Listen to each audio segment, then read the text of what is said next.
Assalamualaikum warahmatullahi wabarakatuh. Selamat sore, saudara sekalian, mahasiswa yang mengikuti kuliah daring dalam mata kuliah Teknik Penyusunan Perundang-undangan. Pada sore hari ini, saya akan menyampaikan materi terkait dengan kedudukan Pancasila dalam struktur peraturan perundang-undangan Indonesia.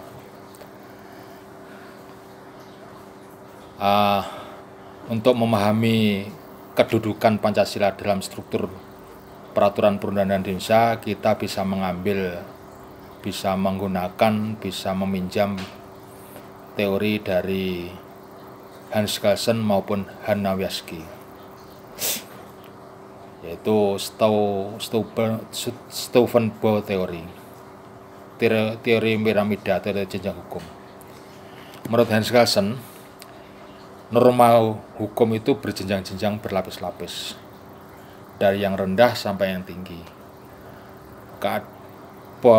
Keberadaan norma rendah itu karena ada norma di atasnya, seterusnya sampai kepada norma tertinggi yang kemudian tidak kita dapatkan lagi dari mana norma itu berasal.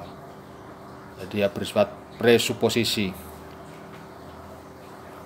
ujuk-ujuk ada begitu.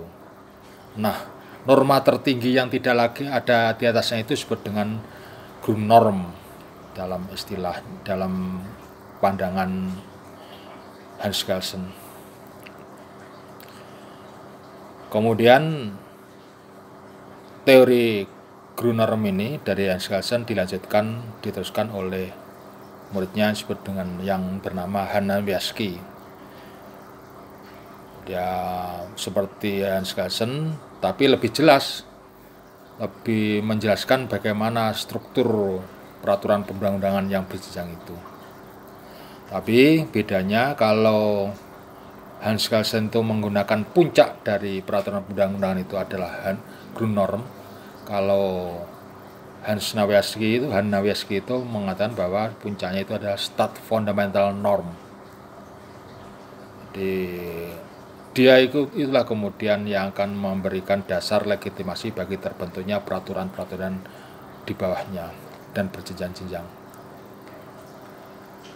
Nah, teori ini bisa kita gunakan, pendapat dari Hans Kelsen maupun Hanna Wieski ini bisa kita jelaskan untuk melihat bagaimana posisi struktur peraturan Indonesia.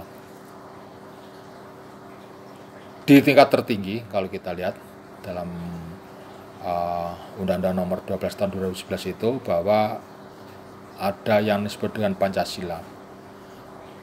Menurut Undang-Undang Nomor 12 Tahun 2011 itu, Pancasila sebagai sumber segala sumber hukum. Kemudian dari Pancasila mengalir berbagai peraturan perundang-undangan. Kalau kita lihat berikutnya di pasal 7 Undang-Undang Nomor 12 Tahun 2011 itu, kemudian kita lihat ada Undang-Undang Dasar 45, di bawahnya ada TAP MPR, kemudian ada undang-undang dan perpu, kemudian ada peraturan pemerintah, ada peraturan presiden, ada peraturan daerah provinsi, ada peraturan daerah kabupaten dan kota. Jadi membentuk suatu struktur piramida begitu. Nah, ini bisa kita jelaskan dari teori Steuvenbow, teori jenjang, teori piramida dari Hans Wieski dan Hans Kelsen. Yang menarik adalah posisi Pancasila itu. Selama ini dalam ilmu hukum kita hanya mengenal istilah sumber hukum, dari sumber hukum material dan sumber hukum formal. Sumber hukum material itu sumber hukum yang mengisi sumber hukum formal. Sumber hukum formal itu tempat diketupakannya peraturan hukum. Ya, konkret begitu. Nah, Pancasila itu bagaimana? Ini mungkin dalam ilmu hukum umum tidak ditemukan diksi sumber segala sumber hukum. Tapi inilah uniknya dalam sistem peraturan perundang-undangan Indonesia itu, menempatkan Pancasila sebagai sumber segala sumber hukum. Bukan hanya sumber hukum biasa saja, tapi sumber segala sumber hukum.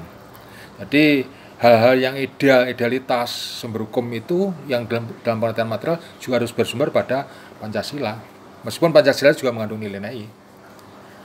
Nah, ini jelas sekali dalam penjelasan pasal 2 Undang-Undang Nomor 12 tahun 2011 dikatakan bahwa ini karena Pancasila adalah sebagai dasar negara, ya, sekaligus sebagai filosofi bangsa, maka dia ditempatkan sebagai sumber hukum, bukan sumber hukum biasa saja.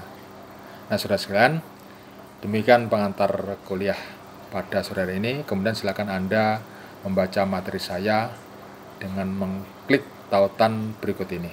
Silakan.